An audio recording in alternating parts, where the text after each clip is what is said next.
Bismillahirrahmanirrahim. Hello, viewers and students. Take my salam. Assalamu alaikum. Hello, viewers and students. Welcome to Society High School online class. Hello, viewers and students. I hope you are all well. By the grace of Almighty Allah, I am also well. Alhamdulillah. Today, I am going to discuss about the important topic, that is verbal, that means non-infinitive verb. Actually, we should know what is verbal, that means non-infinitive verb. Before discussing verbal, we should know what is verbal. Okay, verbal is one kind of form of verb that is not fixed by number and person of subject, and it works both noun and adjective and also verb. So it is known verbal or non-infinitive. Verbal হচ্ছে এমন এক ধরনের verb form যা সাবজেক্টের number এবং person অনুযায়ী নির্ণীত হয় না, এবং যা ভার্ব এবং একই সাথে নাউন অথবা অ্যাডজেক্টিভের কাজ করে। তো ওকে ভিউয়ার্স, আমরা দেখি ভার্বাল কত প্রকার ও কী কী। ভার্বাল মূলত তিন প্রকার। Hello viewers, look at the whiteboard in which I have written about verbals and its classification. Verbal, that means non-infinitive verb, three types: infinitive, gerund, participle. Infinitive, তো আমরা দেখি ইনফিনিটিভটা কি। Infinitive, the infinitive is the base form of verb that is followed by to. Hello viewers, তোমরা লক্ষ্য করবে যে verbal হতে হলে অবশ্যই ভার্বের প্রেজেন্ট ফর্মের সাথে ভার্বের প্রেজেন্ট ফর্মের আগে টু থাকতে হবে। টু প্লাস ভার্বের প্রেজেন্ট ফর্ম যদি থাকে তাহলে আমরা বলবো সেটা হচ্ছে নন ইনফিনিটিভ ভার্ব, সেটা হচ্ছে ইনফিনিটিভ ভার্ব, সেটা হচ্ছে ইনফিনিটিভ। টু ডু, তো যে কোনো ভার্বের প্রেজেন্ট ফর্মের আগে যদি টু থাকে সেটা হবে ইনফিনিটিভ। সো ভিউয়ার্স, তাহলে আমরা দেখি জিরান্ড কি। জিরান্ড হচ্ছে ভার্বের প্রেজেন্ট ফর্মের সাথে, মানে ভার্বের সাথে যদি আইএনজি যোগ হয়, মানে প্রেজেন্ট ফর্মের সাথে যদি আইএনজি যোগ হয় তাহলে আমরা বলবো সেটা জিরান্ড। তো জিরান্ডের পরে আসলে পার্টিসিপল।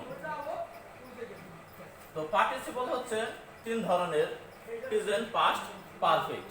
তো এখানে প্রেজেন্ট হচ্ছে ভার্বের প্রেজেন্ট ফর্মের সাথে আইএনজি ডুইং। পাস্ট হচ্ছে ভার্বের V3 মানে পাস্ট পার্টিসিপল, যেমন ডান, দূর থেকে আমরা যে ধরি তাহলে হবে ডান।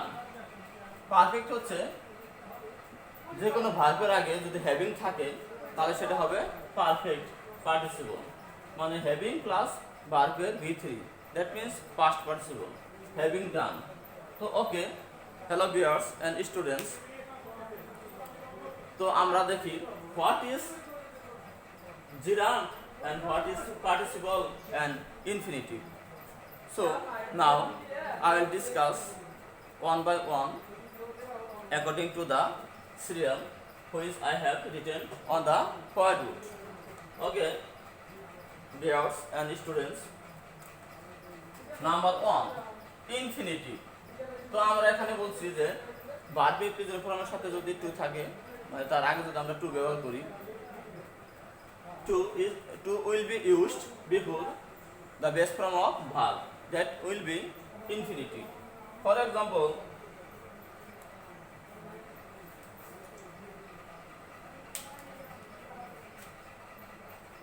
to are is human.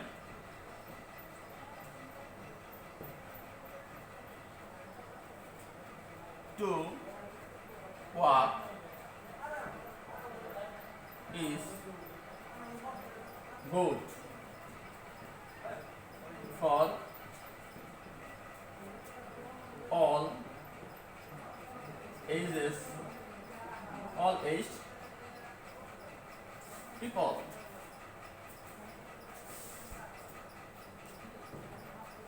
Hello viewers and students, তোমরা লক্ষ্য করবে এখানে আমি ইনফিনিটিভের কাজ করেছি। এখানে আর হচ্ছে ভার্ব এবং তার আগে আমি টু ব্যবহার করেছি। এখানে ওয়াক হচ্ছে ভার্ব, তার আগে আমি টু ব্যবহার করেছি। সুতরাং এটা হচ্ছে ইনফিনিটিভ। তার মানে ভার্বের প্রেজেন্ট ফর্মের আগে যদি আমি টু ব্যবহার করি তাহলে সেটা ইনফিনিটিভে কাজ করবে। তো আমরা এখন দেখব জিরান্ড এবং participle. Let's know what is gerund and participle with using examples.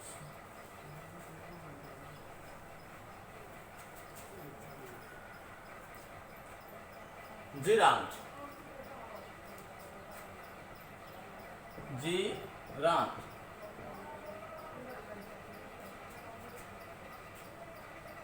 Okay, viewers. Gerund কি? Actually gerund হচ্ছে ভার্ব প্লাস নাউন।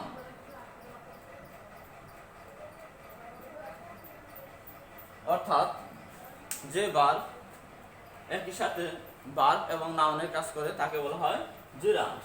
তো let's know the definition of gerund. Actually gerund is the form of verb which is followed by ing and both works as a verb and noun. So we can say the gerund is called double parts of speech. কারণ gerund একই সাথে verb এবং নাউনের কাজ করে বিদায় আমরা বলতে পারি এটা হচ্ছে ডাবল পার্টস অফ স্পিচের কাজ করে। তো আমরা উদাহরণ লক্ষ্য করি।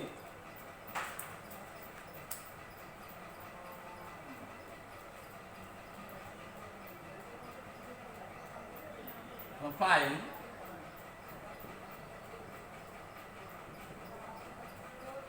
is the nature of verb. Fine is the nature of verb. তো এখানে আমাদের হচ্ছে flying হচ্ছে flying মানে উড়া, flying মানে উড়া।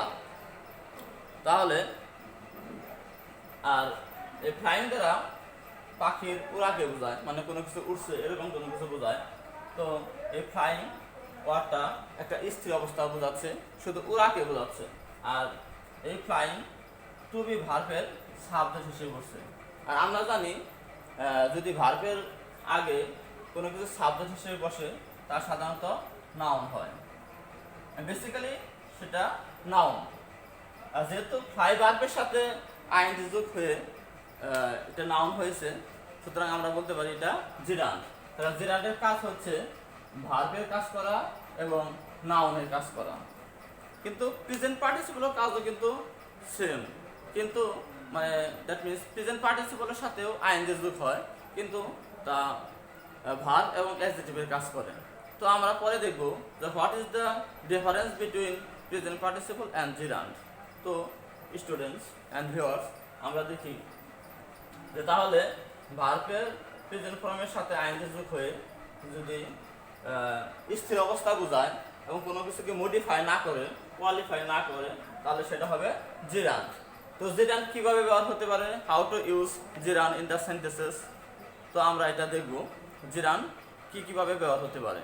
তো আমরা দেখতেছি যে এখানে জিরান্ড ভার্বের টু বি ভার্বের সাবজেক্ট হিসেবে বসছে, যেহেতু এটা নাউনের কাজ করছে এবং সাবজেক্ট হিসেবে বসছে তাই এটা জিরান্ড।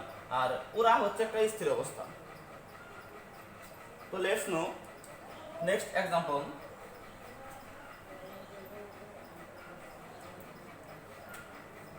I dislike crying.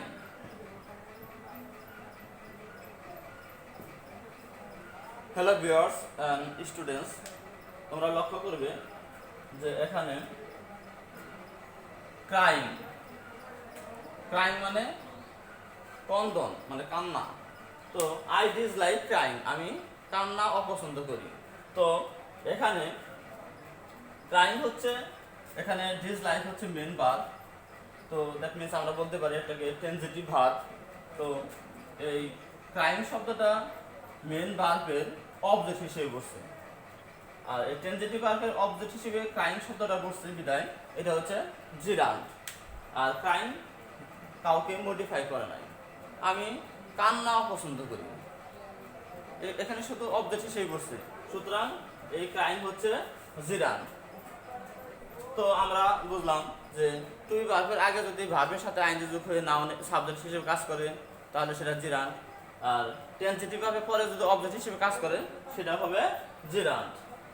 তো আমরা নেক্সট উদাহরণ লক্ষ্য করি।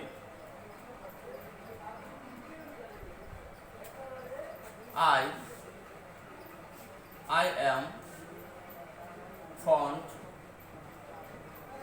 of playing cricket.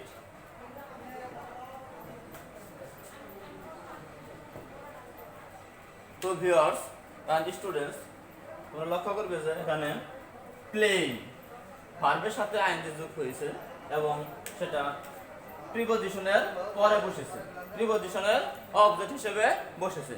So that is why we can say this kind of verb is called gerund. যেহেতু এখানে প্রিপজিশন হচ্ছে অফ এবং অফ এর অবজেক্ট হিসেবে বসেছে, সুতরাং এই প্লেইং হচ্ছে জিরান্ড। তো আমরা দেখলাম যে প্রিপজিশনের অবজেক্ট হিসেবে যদি কোনো ভার্ব বসে এবং তার সাথে যদি আইনজি যোগ হয় তা সেটাও জিরান্ডের কাজ করে। তো আমরা নেক্সট উদাহরণ দেখি।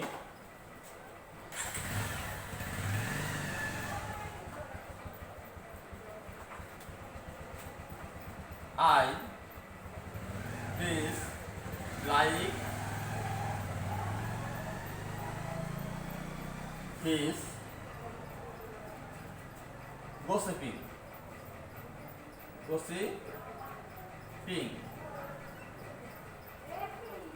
I dislike his gossiping. আমি তার খুশ গল্প করা অপছন্দ করি। তো এখানে ভিউয়ার্স এন্ড স্টুডেন্টস, তোমরা লক্ষ্য করবে যে এখানে হিজ হচ্ছে পসেসিভ। তো এখানে পসেসিভের পরে গসিপ শব্দের সাথে আইএনজি যোগ হয়েছে গসিপিং, মানে খুশ গল্প করা। তো যদি জিরান্ড পসেসিভের পরে আইএনজি ভার্বের সাথে আইএনজি যোগ হয় তাহলে সেটা জিরান্ড হিসেবে কাজ করবে, অর্থাৎ জিরান্ড উইথ পসেসিভ। তো আমরা এতক্ষণ জিরান্ড লক্ষ্য করলাম যে কিভাবে জিরান্ড হতে পারে। এখন আমরা দেখব পার্টিসিপলে আমরা কয়েকটি উদাহরণ দেখব, তারপর আমরা দেখব যে প্রেজেন্ট পার্টিসিপল এবং জিরান্ডের মধ্যে পার্থক্য কোথায়। অবশ্যই এটা দেখবেন ভিউয়ার্স এন্ড স্টুডেন্টস, না দেখা পর্যন্ত কেউ ভিডিও থেকে ত্যাগ করবেন না, অবশ্যই দেখবেন। ওকে,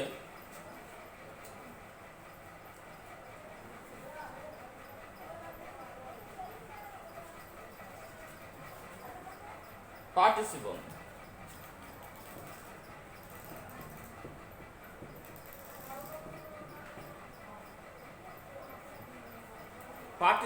Participle কি? What is participle? Actually, participle is the form of verb that is followed by ing, ed, nt, en, and so on, and works both adjective and verb.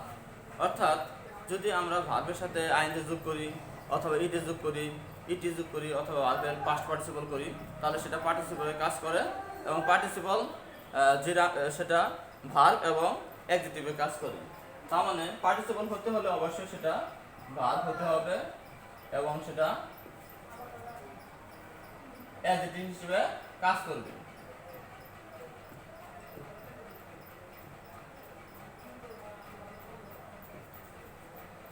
তো আমরা দেখব পার্টিসিপল কিভাবে অ্যাডজেক্টিভ হিসেবে কাজ করে। Okay, for example, I saw a flying bird. I saw a flying bird. Crying baby is coming to me.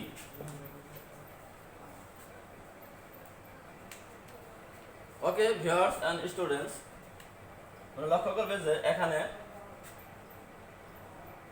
I saw a flying bird, আমি কিরকম পাখি দেখছি? ফ্লাইং বার্ড, উড়ন্ত পাখি দেখছি।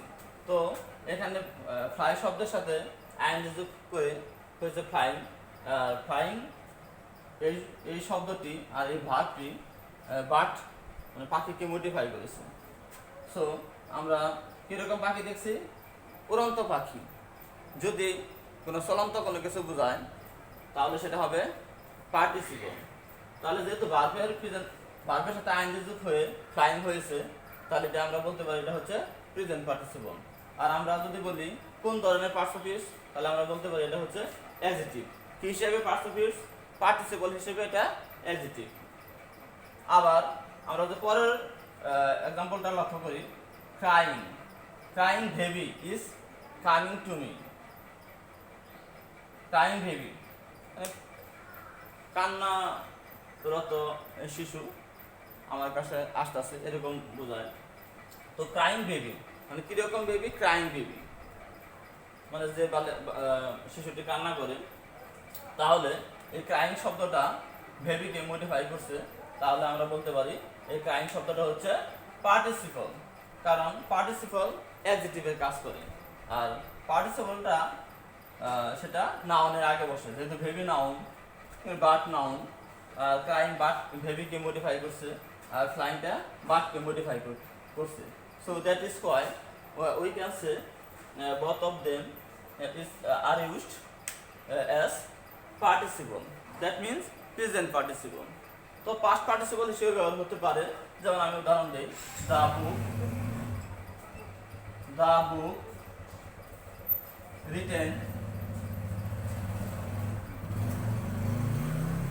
book written by Thakur is excellent.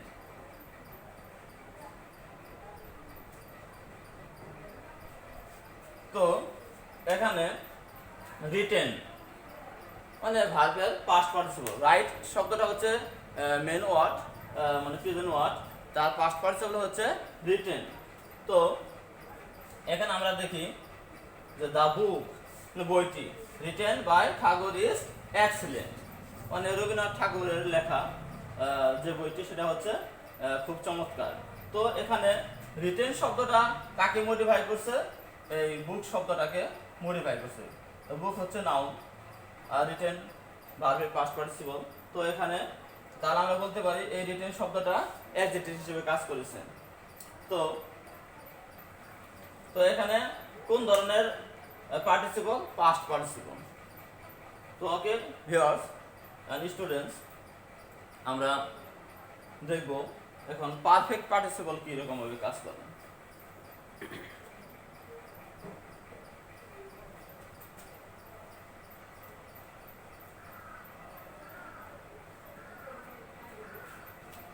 আমরা আগে জেনেছি যে পারফেক্ট পার্টিসিপল হতে হলে ভার্বের আগে হ্যাভিং থাকতে হবে। তাহলে আমরা একটা উদাহরণ দেই, having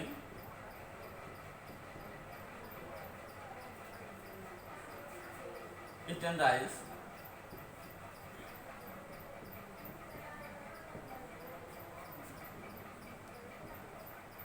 we went to school. তো ভিউয়ার্স এন্ড স্টুডেন্টস, তো অবশ্যই লক্ষ্য করবে যে এখানে কি রয়েছে? হ্যাভিং, আর এখানে রয়েছে ভার্বের V3। তো আমরা আগে জেনেছি যে পারফেক্ট পার্টিসিপল হতে হলে ভার্বের আগে হ্যাভিং থাকবে এবং সেটা ভার্বের পাস্ট পার্টিসিপল হবে। তো এখানে তাহলে কিভাবে এটা পার্টিসিপল হলো, এটা কাকে কিভাবে কাজ করছে, মূলত হ্যাভিং ইটেন, ভাত খেয়ে, হ্যাভিং ইটেন রাইস, এই হ্যাভিং ইটেন যে শব্দটা রয়েছে এটা মূলত উইকে মডিফাই করেছে। কাকে মডিফাই করেছে? উইকে মডিফাই করেছে। কারণ ভাত খাই কারা? আমরা ভাত খাই। তাহলে এখানে ভাত খাওয়া কাজ হচ্ছে আমাদের। সো এখানে হ্যাভিং ইটেন তা হচ্ছে উইকে মডিফাই করেছে, আর এই জন্য এটা হচ্ছে পার্টিসিপল। আর এটা কোন ধরনের পার্টিসিপল? Perfect participle. কেন? কারণ ভার্বের আগে আমরা হ্যাভিং ব্যবহার করেছি। তো ওকে ভিউয়ার্স অ্যান্ড স্টুডেন্টস, এতক্ষণ আমরা পার্টিসিপল, জিরান্ট এবং ইনফিনিটিভ বোঝালাম। আর এইগুলো সবগুলোই হচ্ছে ভার্বাল বা নন ফিনিটিভ। ভার্বাল হচ্ছে যা কোনো বাক্যের সাবজেক্টের নাম্বার এবং পার্সন অনুসারে যা রূপ নির্ণীত হয় না, সেটাই হচ্ছে ভার্বাল। আর এই নন ফিনিটিভ, ভার্বাল মানে নন ফিনিটিভ। আর এই নন ফিনিটিভ হচ্ছে তিন ধরনের, তা হচ্ছে ইনফিনিটিভ, জিরান অ্যান্ড পার্টিসিপল। তাহলে ইনফিনিটিভ, জিরান এবং পার্টিসিপল আমরা সহজেই বুঝলাম কীরকম হতে পারে, এবং তার গঠনগুলো আমরা এখানে লিখে বোঝালাম। তো যেহেতু সময় কম, আমরা এই নেক্সট ভিডিওতে, নেক্সট ক্লাসে আমরা দেখব যে what is the difference between present participle and gerund. তো আমরা আরও দেখব যে কিছু কনফিউশন ধরনের জিরান এবং পার্টিসিপল আছে। যেমন আমরা শুধু আইএনজি থাকলে আমরা বলতে পারবো না সেটা জিরান অথবা পার্টিসিপল। সেটা কিভাবে হয়, how to identify gerund and participle, আমরা এটা নেক্সট ভিডিও দেখব। তো ওকে viewers and students, I hope all have enjoyed this video, that means class. So see you in the next class and next video, and so stay well, stay healthy until I come back with next class. Okay, all the best. Allah Hafiz.